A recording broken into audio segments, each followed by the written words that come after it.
irreverent, entertaining, cool. You're listening to LA Talk Radio.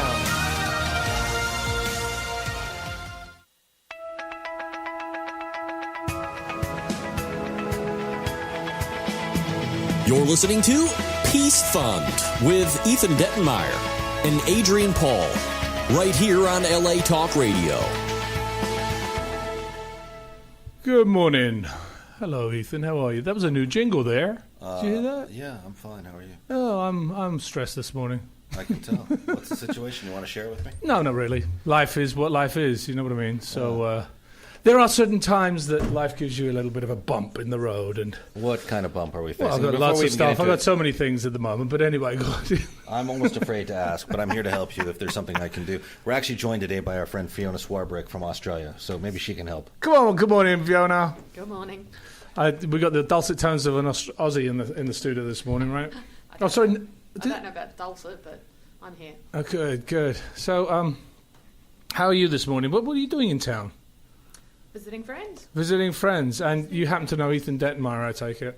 Yes, I do rate Ethan as a friend. Well, many people can say that, I suppose.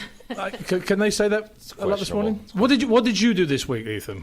This week? I mean, it's been a week since we've kind of seen each other. Since I saw you last. Yeah. I think people are more interested in what you did with the Peace Fund games coming up and all the opportunities to get involved with a big charitable movement. What have you done? You're wearing a fantastic Peace Fund shirt. Yeah, I've got my the Peace cause. Fund shirt on this morning. I've got to get more of those out there. But, I've been busy, but it's probably not nearly as exciting as what you're planning. Why don't you tell us what's... Well, I actually went to a professional paintball competition. It was one of the 5 largest professional paintball competitions in the US, and it was really interesting to watch. There's so many avid players, and we were talking to a couple of different sponsors and who are very interested in what we're doing. We've got our sponsor packages going out this morning. So I mean, it was hot too. I couldn't believe these guys were playing in this. They said actually that there's 5 competitions throughout the US, and actually it's played in 100 countries now. Paintball, it's growing so fast. It's the largest turnout for paintball ever in 2014. So it's a huge growing sport, and I've been talking to different companies, and it's very interesting to see what's going on there. But the other thing I was dealing with was the poker tournament. We've got a whole new idea on top of that. We've got a whole new website's going to be going up September 1st. Exciting. On that, and I've been talking to the logistics company and to Microsoft and to the people actually taking care of the tables and the dealers and all that type of lovely thing. So dealing with that's been a lot of this week. And what can you help me with? Well, I actually got offers on 3 small little jobs, and some things came back, so it was good. It's been a good but rushed week. Selling my house, that takes things going, and looking after the kids, which is kind of interesting. Are your kids back in school yet? Mine started today. Yeah, mine are in kindergarten. Yeah, but she actually did a Samsung commercial yesterday. Really? Yeah, can you believe that? My daughter's on a Samsung commercial. I'm very, very impressed with that. Oh my! Look who just walked in the studio. Can you see who that is? I can't. You can't see who that is? No. That's actually Derek Mackey. Fantastic. Derek Mackey's walked in there. Maybe we can get him in here in a moment. But anyway, today, what are we going to talk about today? Well, I think what we should do is we should talk about the information that people need to know to get involved with either your poker fund or your paintball action. Well, also the other thing is we will be launching the Peace Fund. I finally spoke to the webmaster, and we've got most of the things sorted out now on the new Peace Fund website. That's going to be launching later this month, probably around the 25th.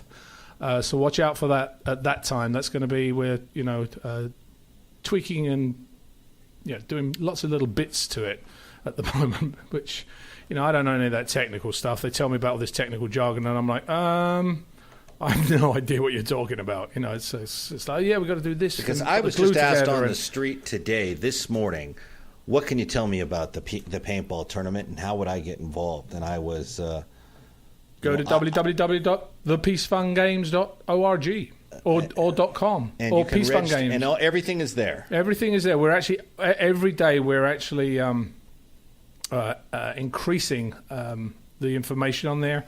We've got what paintballers can do, what non-paintballers can do. If you are somebody that's never played paintball before, we're going to have a class to teach you how to play it at the games. We're going to have a kids thing called Splat Masters. It's for kids. It's a softer version of paintball, so kids can actually play. We'll have kids games there. We're going to have all the different stuff. We're going to have, because there are a lot of different. I mean, doing a lot of research. This thing is huge from kids and up. No, kids 6 years old upwards play this game. I was like really surprised. And actually, when I visited SC Village, I noticed that there were the majority of, not majority, but half the people there were actually teenagers. So obviously in their summer vacation, they come off to play paintball. And I think that's a kind of an interesting testament to what's going to be happening over the next few years. Do you know where paintball started? I was actually told this last night. There were 3 guys out on the East Coast, which I thought was a very interesting piece. 3 guys on the East Coast. They one was from the city, one was from the woods, and another one's from another rural area or whatever. And they all came together and figured out who would do the best in sort of combat or in a situation like that. So they went to the Forestry Commission and got the markers that they used to mark, and they started shooting each other with them. And that's how paintball started. Apparently the company went under, but that was back in the 70s, 80s that they started this, and it's it's been going ever since. But and now you're about to make a and now I'm about to make out of it. Now I'm about to make a splash with it. Yeah, I think we're going to be doing something kind of cool here. So everybody I speak to are like, well, that's pretty interesting. All the paintball companies I've spoken to so far, when I talk to them about it being an interactive where people online can actually affect the game and see the game, watch your favourite celebrity go through the paintball maze or help them go through it. It's they're all like, oh wow, that's interesting. We haven't really done that yet. So now, where's that side of it taking place if people want to watch? Well, it? we're going to be. We still have to formulate that. We're choosing the right company to do that. So we're a ways away. We're a month away at least before really sort of, because we've got to build that platform or use. There are several platforms out there, or have a company come in that will actually or has already the ability to do that. They do that in some paintball arenas, like the PSP match, the professional paintball matches that were there over the weekend. Actually had a live streaming that you would pay. I think it was like $19 to actually watch the weekend's event. But this will be a slightly different format. So that's been going on. Plus, I also met a gentleman there from one of the paintball companies who actually owns it, who actually has a pharmaceutical company, and we're actually looking at partnering with them to actually bring in things like omega-3s and vitamin C to some places, the kids that might need it. So we're looking into that. Whether that will work, we're not sure. But all these opportunities are coming from this event, and I think that's what I think it's a great thing to realise that one thing bounces off another. You never really realise where something's going at one point, and then it opens up something else for you. So go to the peacefundgames.org. Yes, peacefundgames.org, thepeacefundgames.org. Sign up. We're also share the information. Yeah, that's one of the things that will help us. Share it. We've actually going to have a lot of volunteers going around to different stores to hand out flyers. So if you're living in Southern California someplace in one city and want to help out, that would help us immensely. We will be able to give you the flyers, send them out to you so you can actually contact the stores for us, or just contact the stores from where you are and we will send them the flyers, either or. But you can contact us at the Peace Fund. You can either contact Bev at the Peace Fund or Amato at the Peace Fund. These email addresses are just being transferred over because our last email, we had another problem with our email. We've just I couldn't send to some of my Peace Fund people, and some of theirs didn't go out. So we switched from the server at GoDaddy and we went back to Gmail. So now we've just done that. Our new webmaster has been fantastic at getting that sorted in a very short amount of time.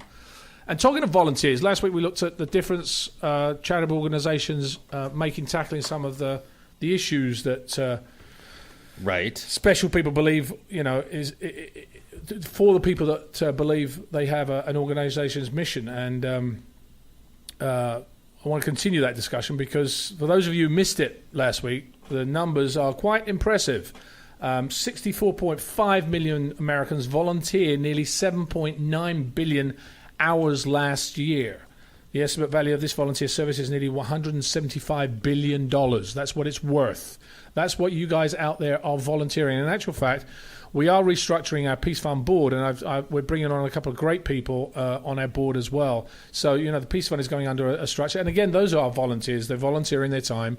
And I thank everybody that's going to be on the advisory board and on the board itself. However, I do have to say one thing. When I went to this paintball competition, a gentleman came up to me and said, "Oh, I hear that you're doing your Peace Fund, right?" And I said, "Yeah."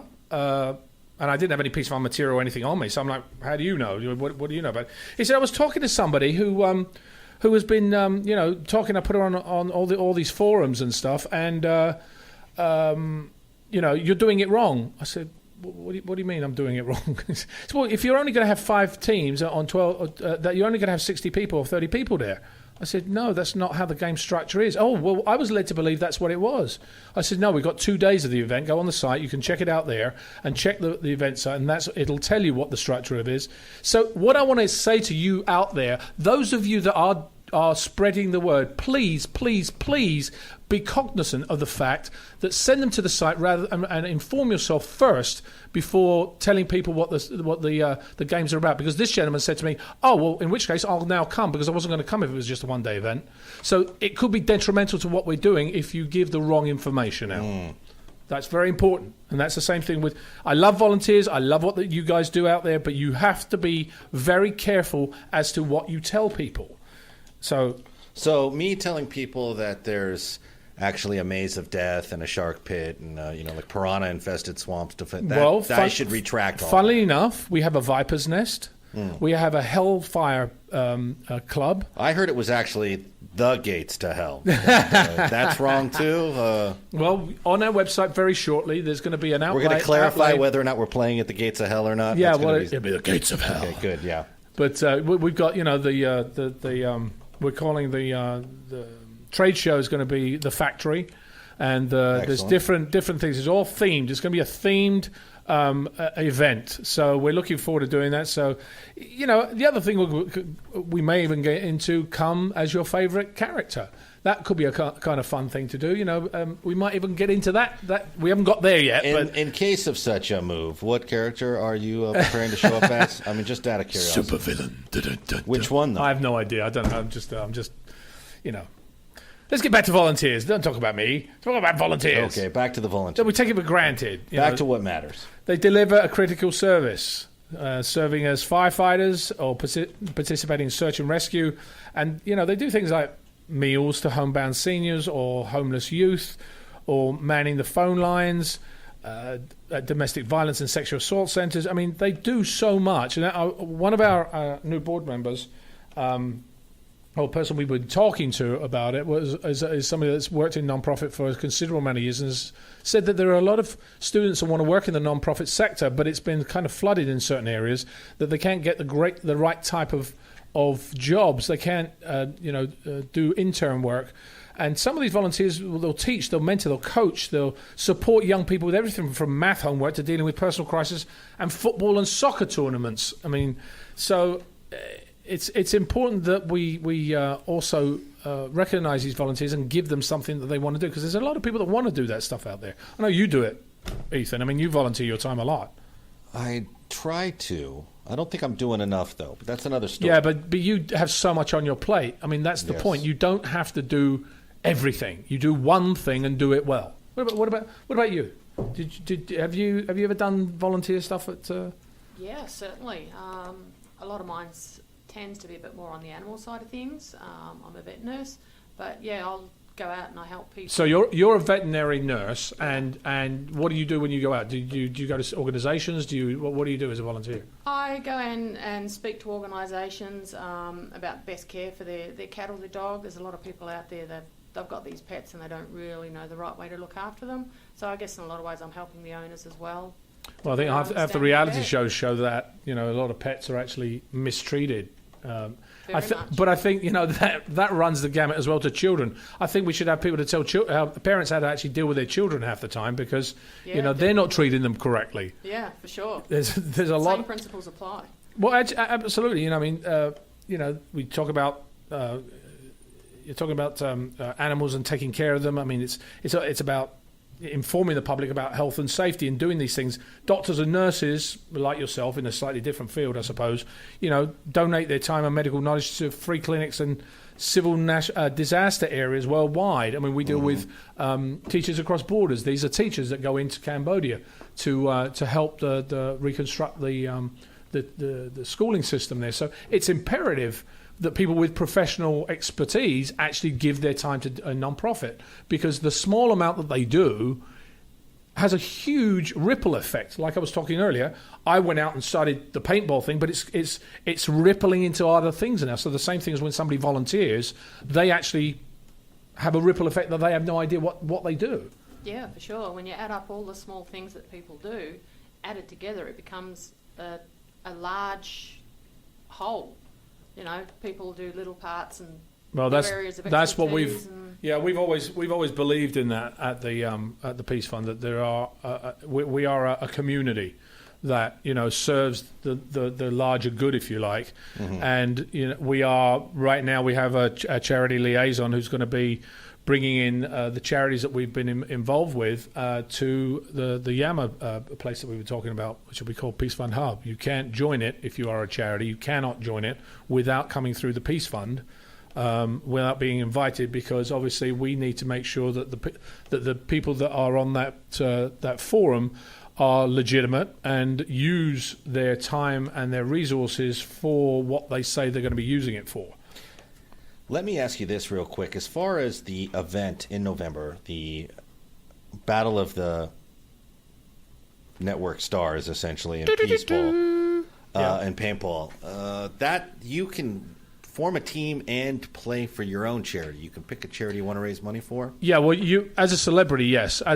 We will probably have prizes. As I mentioned before, we have challenges that paintballers can do. We're going to have Snipers Run, which is an area where you have to make this run through and pick up a grenade launcher, which is like a football with an arrow on it, and you have to hit where the sniper is. And if you hit it, then you go on to the next one, and you have to do it through a certain time. So, for instance, that will be sponsored by a company, and the other we'll be doing that so that the sponsors that we have, and that we will actually also have things for people to do in the games themselves during the 2 days, where they can do missions and accomplish things that they will be able to garner prizes for.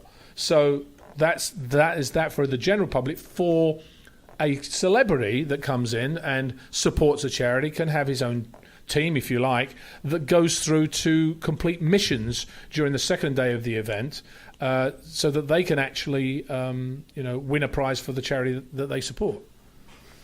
Okay, excellent. So that's how that works.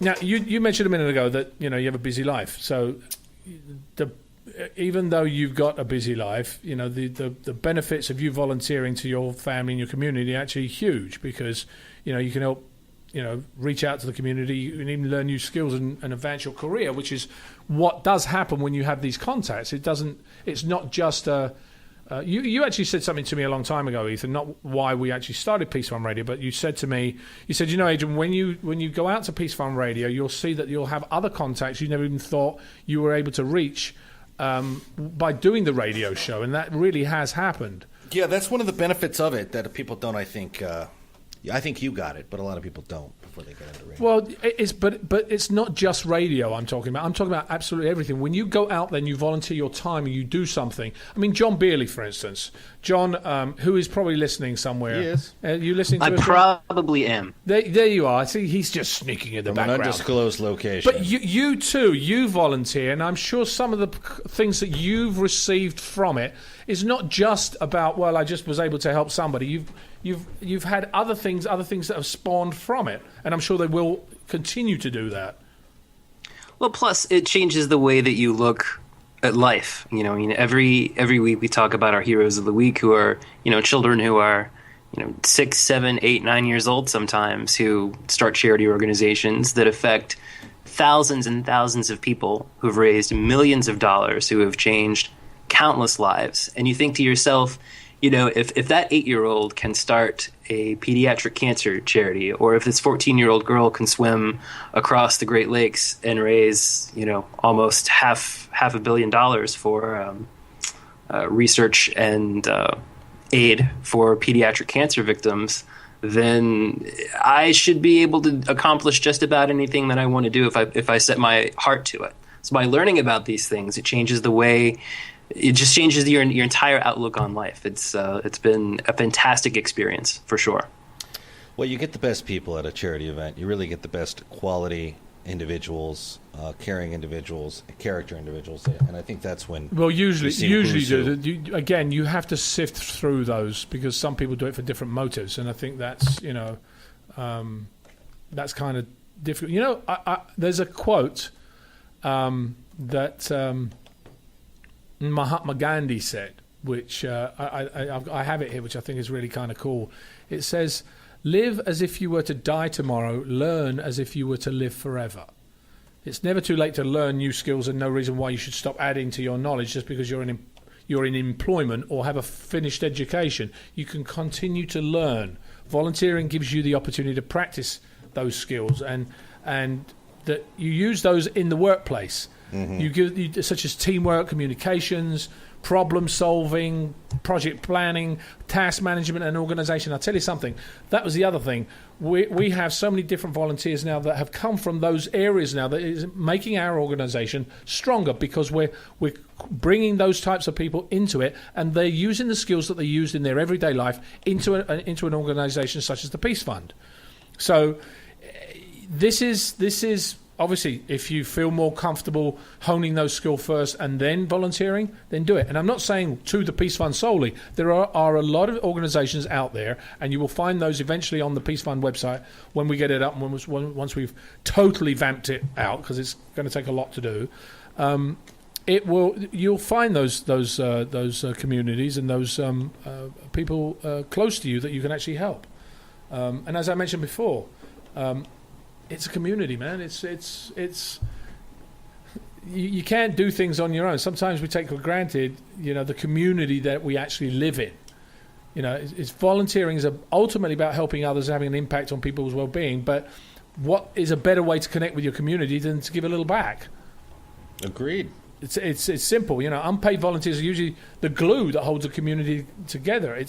People don't realise quite. If you look around right now and you look at some of the events, even conventions. You look at conventions I go to. A lot of them are volunteers. They make that run, which basically makes the economy of that district, that community, thrive better because local vendors can sell more goods. Restaurants can sell more food. That type of stuff. So people that volunteer in different areas actually affect a community. I went to a convention last March, and I'm hoping to go this March, and I want to bring you with me. That benefits the Children's Library. Oh, really? Tulare, yeah. Where is this?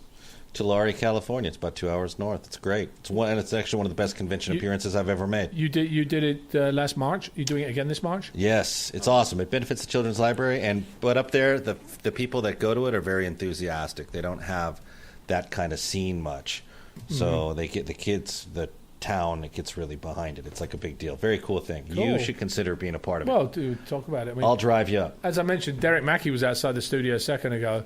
And, hold on a second. Hold on. Keep talking because I want to see if you still... What are we going to talk about? I don't know. Talk about something. Can we talk about how you showed up late and now you're walking out in the middle of your show? We can talk about that. Fiona? I'll take the opportunity to welcome Fiona to today's episode of Peace Fund Radio. We're happy to have you here. Somebody's got some class. What was that? I missed that. What did you say, John? No, you don't need to hear it. No, I want to hear it. No, you stepped out. I want to hear it. I went out to see out. if there was an important person to bring into the show. What are you talking about? This is what happens when you leave Well, your own show. Oh, you see what happens? You pay the price if you're going to step see, up, I get this. I'm getting it from the guests now as well. This is unbelievable. He was very kind enough to welcome our guest who's sitting in with us from Australia to the show. Thrown in the deep end, I might add. Yes, he had he had a little bit of courtesy, kindness, and class right there, and you missed it because you were. Now, Fiona, are you in the studio, or are you Skyping in from Australia? I'm in the studio. I've been staying with Ethan for the last week and his lovely family, and enjoying every minute of it. And I'm here till Monday. Did he twist your arm to say that? Yes, it seems like I would have. Huh? Tell them on the show that you love it here, right? Lie about how fun we are. Well, I'm enjoying some sun. It's middle of winter back home, so I've forgotten what it looked like. Oh gosh, I hate that. So, somebody mentioned something about volunteering having the happiness effect. Now, what is the happiness effect? It's basically when researchers at the London School of Economics examined the relationship between volunteering and measures of happiness in large group of American adults, they found that more people who volunteered, the happier they were, according to a study in the social science and medicine. Compared with people who never volunteered, the odds of being very happy rose 7% among those who volunteer monthly and 12% for people who volunteer every 2 to 4 weeks. Among weekly volunteers, 16% felt very happy, a hike in happiness comparable to having an income of $75,000 to $100,000 versus $20,000, say the researchers. Isn't that interesting? Mm-hmm. I can't find it actually changes your life when you volunteer. Well, I know it changes my life when I speak about and I hear about our heroes of the week and the things that they're doing.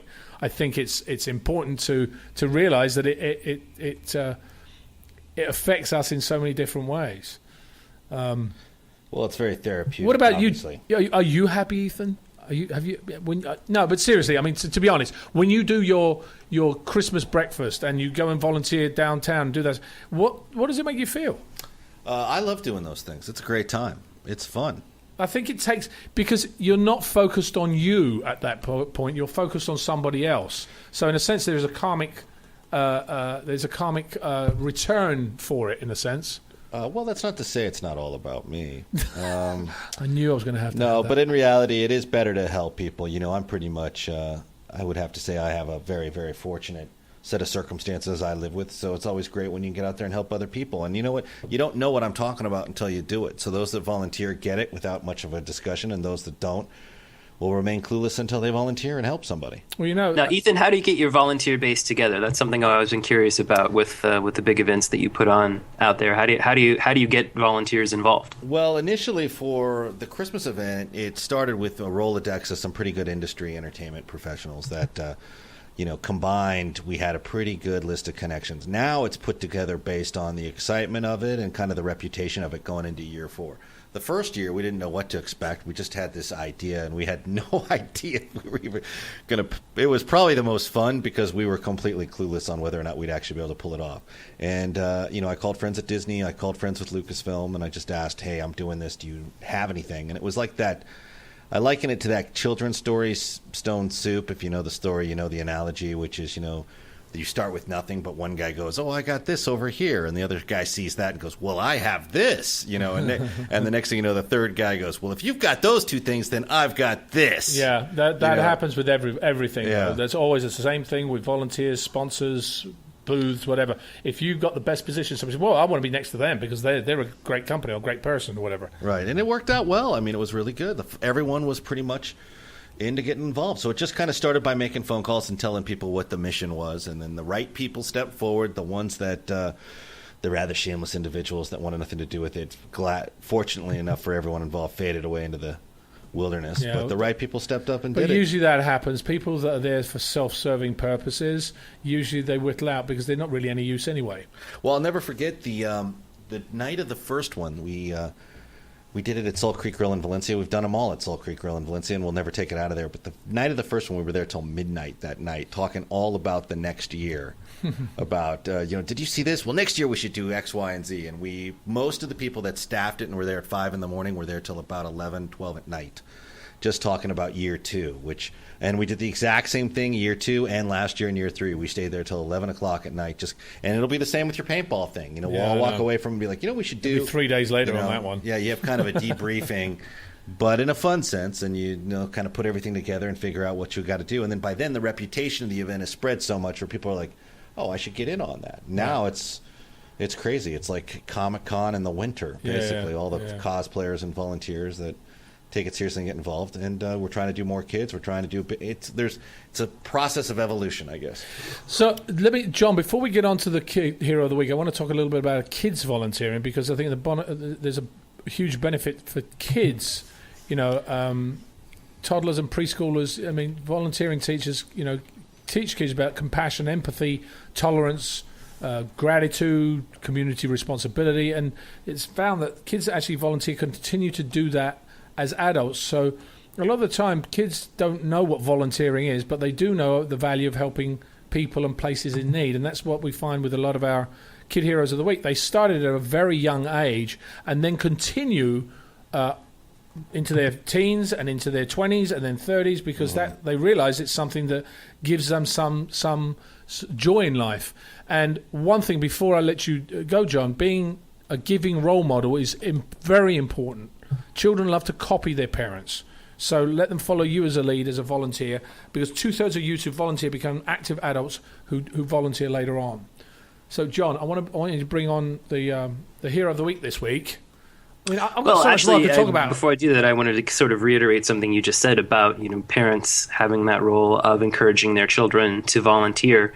I think so many of our heroes of the week have such incredible parental support that allows them to accomplish the things that they're able to do. I mean, you have to have the parents there to encourage them, to help them, organize their time to be able to balance school and sports and other activities with these charitable organizations that we're running. And oftentimes it's something that the parent has taught their child that allows the child to accomplish great things. Like Catherine and Isabel Adams, for example, the two young girls who learned origami from their father. Brilliant. Yeah. And what they were able to do is they've raised tons and tons of money through Paper for Water, which you can find out on facebook.com/paper4water. They use origami to raise money to build wells in countries where there's no clean water. And think of the lives they've saved, because their father was like, I'm going to sit down, I'm going to teach your girls something that I know how to do. And the girls take it and turn it into this charitable organization. There are countless examples like that, but that's one that really jumped to mind. You said something a minute ago, John, first, two things. One thing, you talked about wells. Our event in October, before I forget, we're partnering with Wells Bring Hope, so our goal is to at least fund 2 wells to be dug in Niger in West Africa. That's the first thing. But the second thing you actually said was about, how difficult is it? How do kids actually become? Many organisations set a minimum age of 12 or 13 or even 18 to be involved in their activities. But there are so many other things you can do on your own. You can have your child pick out, an item in the food pantry and go, and then when you've got a bag full of the food, go to a local food pantry and donate. Or go into a walker. Many organisations have walks to increase awareness. Kids 5 and up can walk a few miles, and you can push the little ones in a stroller, so that they're giving them that example. There are visit a nursing home, go and clean up at the local park, take a walk in the neighbourhood, wear gloves and supervise your kids to do that. But you can deliver meals. There's so many different things you can come up with that you can teach your kids the idea of giving back. And it's easy to do. Were we talking about that last week when we were dropping stuff off at the social service office on Victory and Tyrell? Yeah, we ran into Darren Fitzgerald, and kind of unannounced, we were all 3 on the property at the same time because we all had whatever impulse that day to give. Yeah, right. It's fantastic. And when we were there, what did we see? We saw a completely empty food bank. Correct. Yeah, that was kind of shocking. Empty. Yeah. And we saw lines of people waiting to get some kind of food assistance. So. Sorry to derail the conversation. No, not derailing at all. Like I said, all of that. There's so much to do. You can read stories to kids at schools, have a lemonade stand, bake sales, sew and knit hats for the homeless. And that's one of the things I think I'm most excited about the Peace Fund Hub that Adrian mentioned earlier, is that you'll be able to go on there and see what these various causes are and what they do, and maybe you have a talent that can help. Maybe if you're really good at sewing, you can help Lorelei Brewer, our hero from a couple of weeks ago, 8-year-old girl who has survived countless massive heart and lung operations and sews child-sized compression pillows for other children who are recovering from massively invasive heart and lung operations. Regardless of what it is that you like to do, I guarantee we've had a hero of the week who has done something similar that you might be able to volunteer your time and help them out. It's going to be fantastic. Really excited about it. Well, this week's hero it's a little sad, to be totally honest. I'll let you go forward with this, John. Well, it's sad, but I think there's hope within it, and I think that there are good messages within it. Normally, for our Hero of the Week segment, we highlight a young person who has done amazing things for other young people. And this week's Hero of the Week wasn't necessarily a child, but was certainly a kid at heart. The actor, entertainer, and comedian Robin Williams, who passed away on Monday, took his life on this past Monday, who, again, I was growing up in the late 70s, early 80s. He was all over television, he brought so much laughter and joy to so many people. But one of the things I think that not a lot of people know about Mr. Williams is how deeply involved he was in charitable causes and how many lives he touched through his just the amount of his time and his heart that he gave to so many people. And there are a couple of stories here that I wanted to share. One in particular that really just floored me. Back in 2004, there was a young girl, 13 years old, Jessica Cole, in Greensboro, North Carolina. She had a brain tumor. She had a few weeks left to live, and she was the biggest fan in the world of Mrs. Doubtfire. So her parents had relayed this to the Make-A-Wish Foundation. The parents get a call from Robin Williams, who says, "Look, I'm filming a movie in California. I would love to fly your family out to the set, and spend some time with you on the movie set." And her father, Mark, said, "Mr. Williams, we're sorry, but she's just not able to travel. She's not healthy enough to travel." So he says, "Okay, well, let's see what we can do." A couple of days later, their doorbell rings, and it's Robin Williams, who has flown to North Carolina from California, who proceeds to spend the entire day with the family. Now, because of Jessica's brain tumor, she had a lot of memory impairment issues, and at first she didn't recognize or understand who he was until he started talking and acting like Mrs. Doubtfire, and then immediately for her it just clicked that's who she was with. He basically acted out the entire film for her to entertain her, and then sat down with her. They sat down on the couch and spent the entire afternoon watching football games, telling jokes. She taught him card games, and he stayed in touch with her for the next couple of weeks until, unfortunately, she did succumb to her illness. But just think about that spark of humor and goodness that he gave to her for those last couple of weeks. Absolutely amazing. Another really great story that I just absolutely love that I've read here over the past couple of days was a gentleman named Gary Kravitz, who was talking to CNN about something similar that happened with Gary's nephew, David, who in 2001 was diagnosed with hepatosplenic T-cell lymphoma, a very aggressive form of cancer that is so rare that standard treatment has yet to be established. And this story comes from CNN. This is really, really great. So David, the young patient, decides that, he feels that he doesn't have a lot of time left. He doesn't want to just disappear. He wants to build a new Ronald McDonald House in New York before he passes away. That's his goal. So his Uncle Gary meets Robin Williams at an event and says, "Hey, Mr. Williams, would you be willing to donate some autographed items to help us raise funds?" So Robin Williams says, "Oh, of course I will." And he does. But he also starts to frequently call David. He calls David all the time to check on him, to perk him up, to tell him, keep fighting. It's going to be okay. Give it your best. Tell him jokes. He would make him laugh. And over the years, Robin Williams, anytime he had any events, he had a big comedy show at the Sloan Kettering Cancer Center, and said, "Hey, you guys, come out." He flies Gary and David out, spends a lot of time with them, takes them around. And David eventually beat his cancer. He's now a grown man who is married with his own children, and looking back, would say that some of his darkest times when he felt like giving up, and the phone would ring and it would be Robin Williams there on the line. That those are the things that gave him hope and gave him the strength that he needed to keep fighting.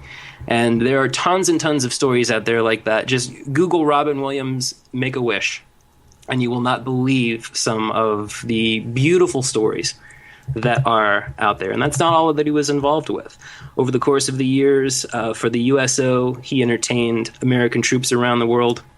He did comedy shows for 90,000 American troops in 13 different countries, from Afghanistan to Kuwait.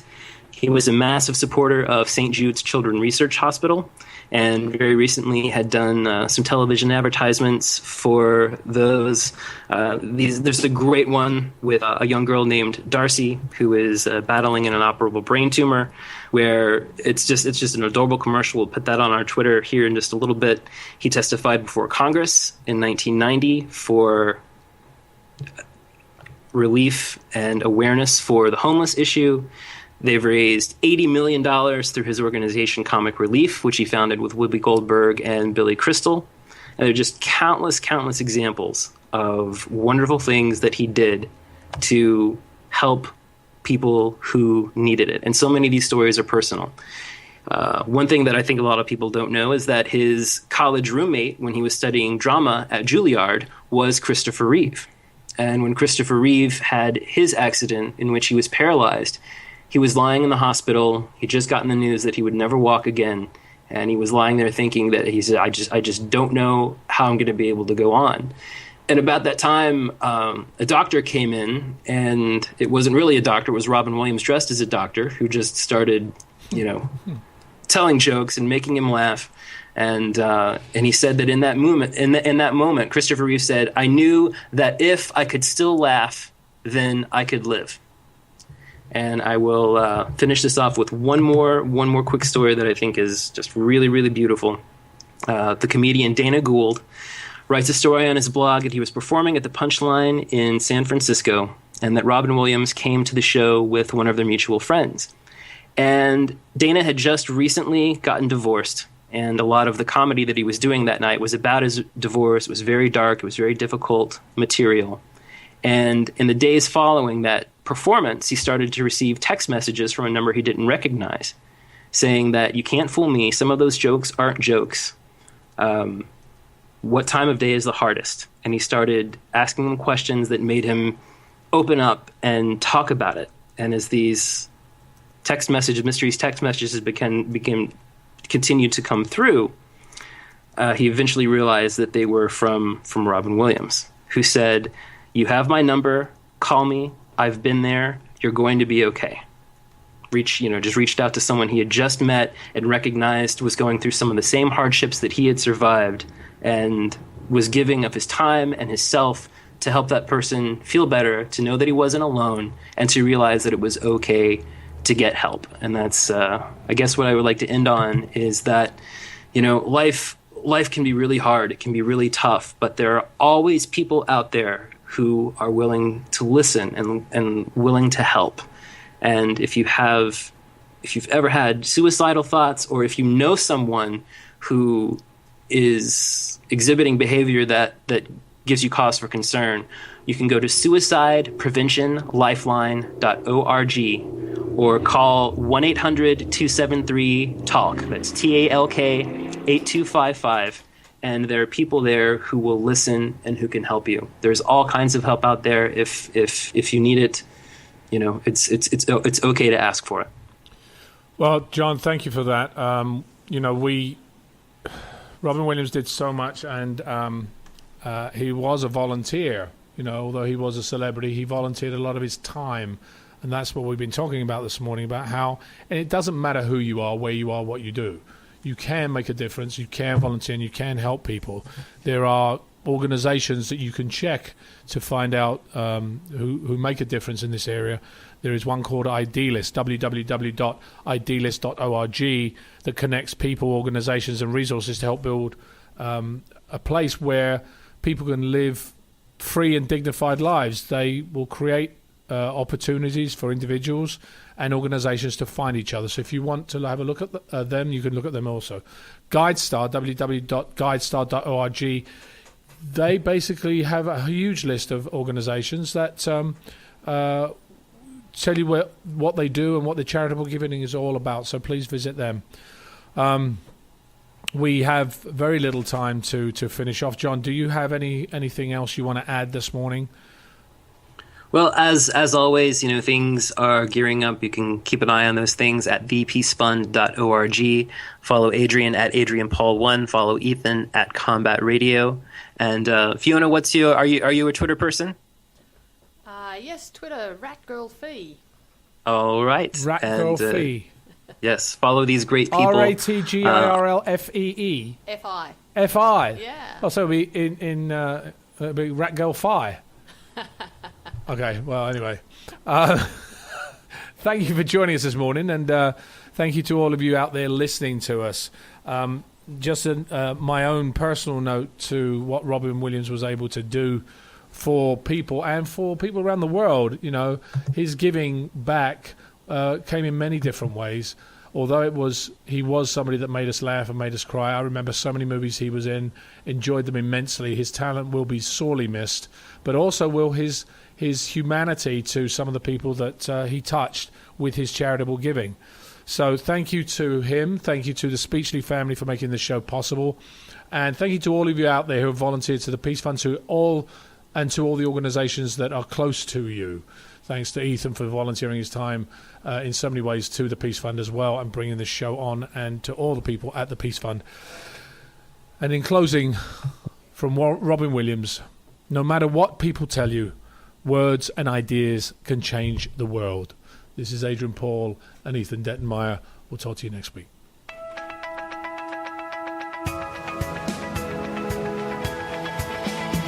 You're listening to Peace Fund with Ethan Dettenmaier and Adrian Paul, right here on LA Talk Radio.